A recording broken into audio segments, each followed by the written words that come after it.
The Bible Study Podcast, episode 482. Today, the Bible Study Podcast continues the study of the book of Proverbs with chapter 20.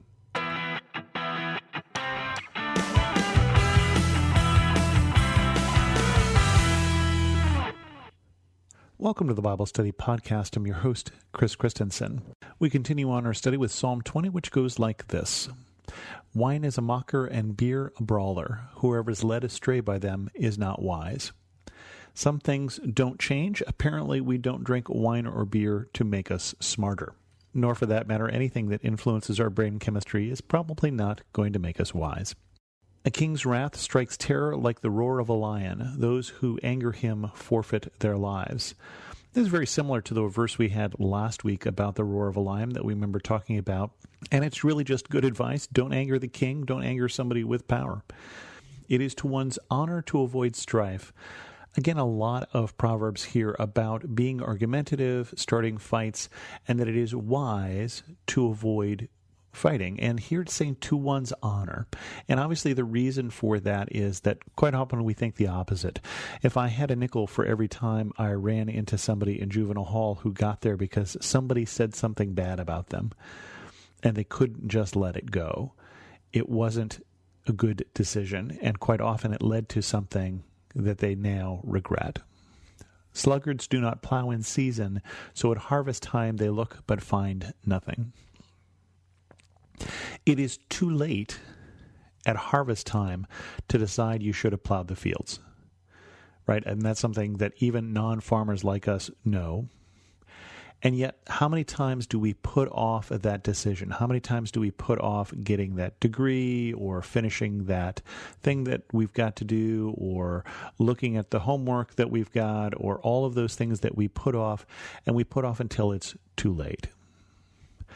There is a season for everything, we are told by the Bible, and we do the right thing in the right season. The purposes of a person's heart are deep waters, but one who has insight draws them out. It is not easy to tell why someone does what they do or what they're thinking. And it's saying that it takes that sort of insight to draw people out, to learn what they're thinking, to think like they do, to be able to understand and communicate with them. Many claim to have unfailing love, but a faithful person who can find. Think about it. When was the last time you went to a wedding and they said, will you promise to, and then there are all these promises, forsaking all others and till death do you part and whatever. And how many times did you hear the other person say, well, yeah, pretty much. We don't. We say yes, right? We all promise these things, and yet we know a large percentage of us fail. And I'd say some percentage of people, even at the moment they're making those promises, know they're not even really going to try. It's easy to say the words. It's easy to claim unfailing love. The way we prove that is by being faithful, day after day, month after month, year after year. The righteous lead blameless lives. Blessed are their children after them. What we do in our lives will be reflected on our children. Those of us who are trying to lead good lives, that will have a positive impact on our kids. If nothing else, it'll have a positive impact because it will encourage them that this is the way you live. And those who don't will have a negative impact. It's just the way things are. When a king sits on the throne to judge, he winnows out all evil with his eyes. Interesting, winnowing with your eyes. You winnow. How many of you have seen winnowing, where you take grain and you throw it up in the air and you let the wind blow away the chaff until you have the valuable part, the kernel of the grain? When I was in the Philippines, we went to the Batad village, which is rice terraces, and they still make their food from the grain that they grow, and every day, 3 times a day, they are pounding rice and they are winnowing rice. So it was interesting, as we were there, we were seeing them do this process. And it's saying that the king also winnows. The king is trying to find, as he's looking out on the people around him, He's trying to find the good. He's trying to find what is going to be of value, and he's trying to winnow out the rest, to weed out the rest would be the other way we would say that, including all of those who are acting with evil. Who can say, I have kept my heart pure, I am clean and without sin? Paul in Romans 3 says, all have sinned and fallen short of the glory of God. And the proverb is saying the same thing here too. We're not going to be without sin. We're not going to be pure in heart. We can try, and that's a good thing, but we're not perfect. Differing weights and differing measures, the Lord detests them both. Again, a repeated theme here. This is at least the third time we've had this, where you would have your own weights, and someone who is dishonest would try and have one set of weights for when they buy and another set of weights for when they sell. And you don't want to do that. That is inconsistent and that is dishonest. Use true measures, whether you're buying or selling. Buy what you deserve and sell what you deserve. And in the same ways, treat people fairly in whatever you're doing. Don't just be trying to get the best for yourself. Don't be cheating. Even small children are known by their actions, so is their conduct really pure and upright? That's an interesting that we get this in the form of a question here. I'm guessing the answer is no, since we just decided that all of us were impure and with sin. Even small children are known by their actions. What that implies is that we who are no longer small children are also known by our actions, and that is so obvious that he doesn't need to say that. The proverb focuses on small children, saying if small children who were willing to cut some slack because they're small children are known for their actions, how much more so are you? How much more so when people talk about you behind your back or to your face, are they impressed by or depressed by what they see that you do? Ears that hear and eyes that see, the Lord has made them both. This is not just an anatomy lesson, but it's talking about ears that hear, ears that can discern what's being said, eyes that see, not just eyes that are functional visually, but eyes that are seeing the right things, eyes that are seeing through things. And specifically that God made both of those, that being able to see the right things, be able to see with wisdom, be able to discern is a gift of God. Do not love sleep or you will grow poor. Stay awake and you will have food to spare. Now, this is a problem for me because I do love sleep. It doesn't mean I sleep too much, but I really enjoy it while I'm doing it. And I suspect here he's thinking more about don't love sleep so much that that's all you do, or don't love sleep to the extent that you're not putting in the work. It's no good, says the buyer, then goes off and boasts about the purchase. This is obviously, we're talking about a society here that was used to bartering, right? And isn't that what you do when you barter? No, that's no good. That's no good, trying to drive the price down. And then you go off later on and talk about how good you made of the purchase, right? And I think what it's talking about here is, are we honest in our dealings, right? Are we honest as we deal with one another? Gold is there and rubies in abundance, but lips that speak knowledge are a rare jewel. Think about that. Let's say you needed advice for your business.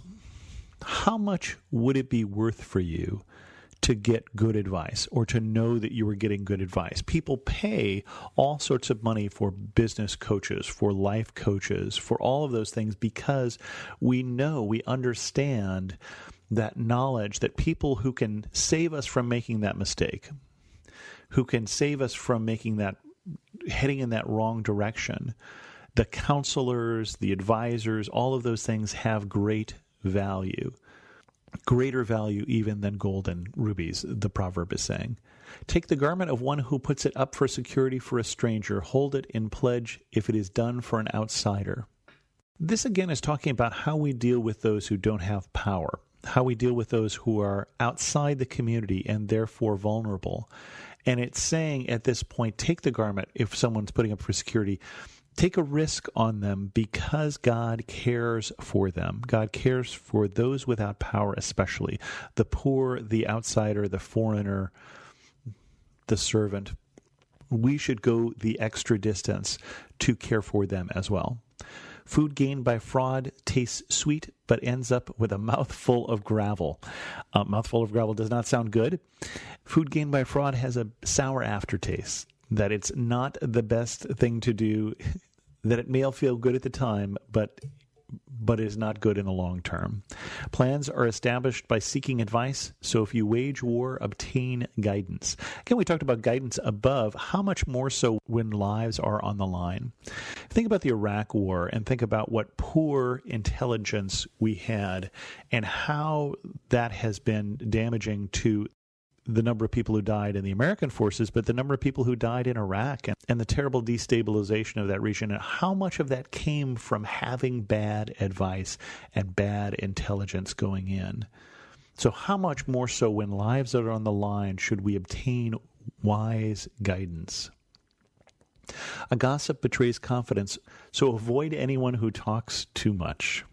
And when here we're talking about too much, I don't think we're just talking about the sheer amount of words, although it could imply that as well. But talks too much here is also someone who talks and says too much, right? A gossip betrays a confidence. And I think the also thought is if their mouths just keep moving, eventually they're going to be saying the wrong things. And so the Proverbs definitely has a preference for people who speak fewer words also. If someone curses their father or mother, their lamp will be snuffed out in pitch darkness. Again, one of these many verses we've seen talking about honoring your father and your mother. Honor your father and mother, and you'll live a long and happy life, is what we were told in the Ten Commandments. So don't be cursing your father or mother. An inheritance claimed too soon will not be blessed at the end. An inheritance claimed too soon. Well, how do you claim an inheritance? You claim it like that prodigal son did by claiming it before someone dies. That doesn't sound like a blessing. A better blessing is, as the other brother hopefully eventually realized, is having your father. The son who took half of everything his father had and went off had the poorer half because he had the stuff but not the relationship. The son who stayed behind made a wiser choice. Do not say, I'll pay you back for this wrong. Wait for the Lord, and he will avenge you. We are not called to be people who live by petty revenge. We are not called to, it is wrong, Proverbs is saying, for us to be constantly looking at who are we going to get back because who has done us wrong. It sounds like a bad country western song, and that's not a great way to live. The Lord detests differing weights, and dishonest scales do not please him. Again, a repeat of what was said above. Measure correctly. Deal with people fairly. A person's steps are directed by the Lord. How can anyone understand their way?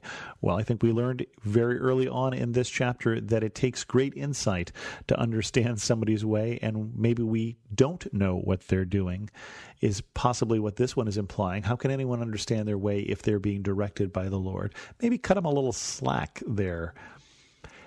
It is a trap to dedicate something rashly and only later consider one's vows.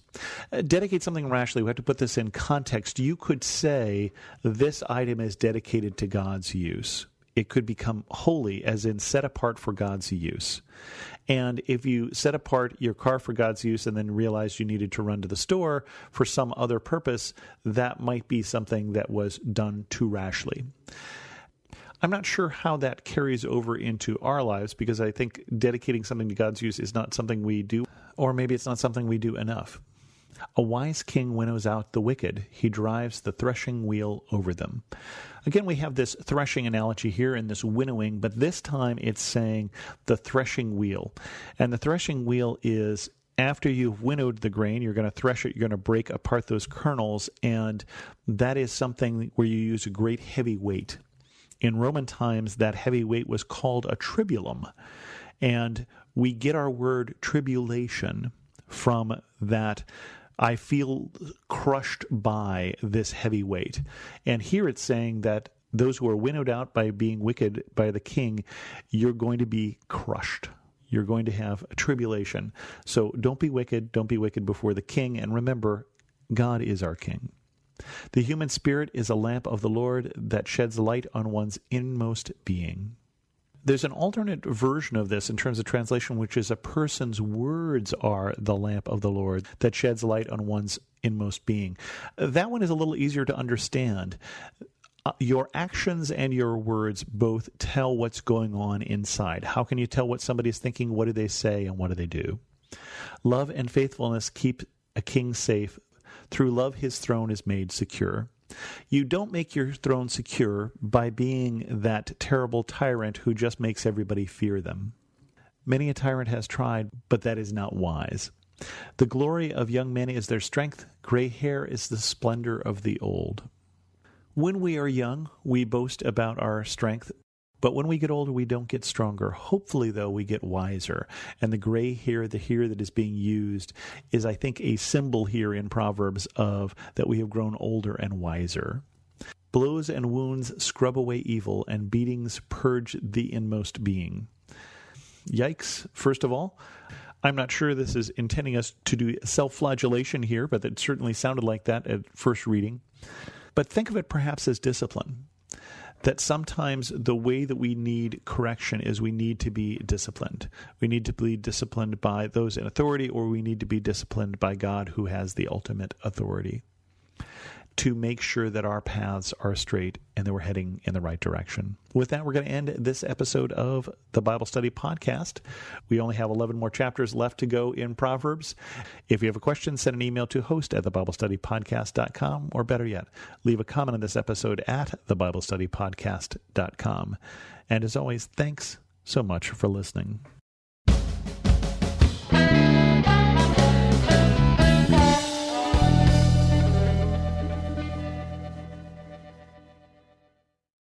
There's no better way to start your day than spending time in God's Word and in prayer. Don't know where to start?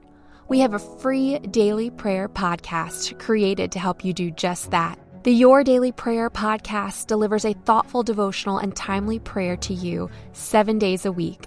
Gain inspiration, faith, and encouragement with daily messages in 10 minutes or less. To start listening now, search Your Daily Prayer on your favorite podcast app or visit lifeaudio.com.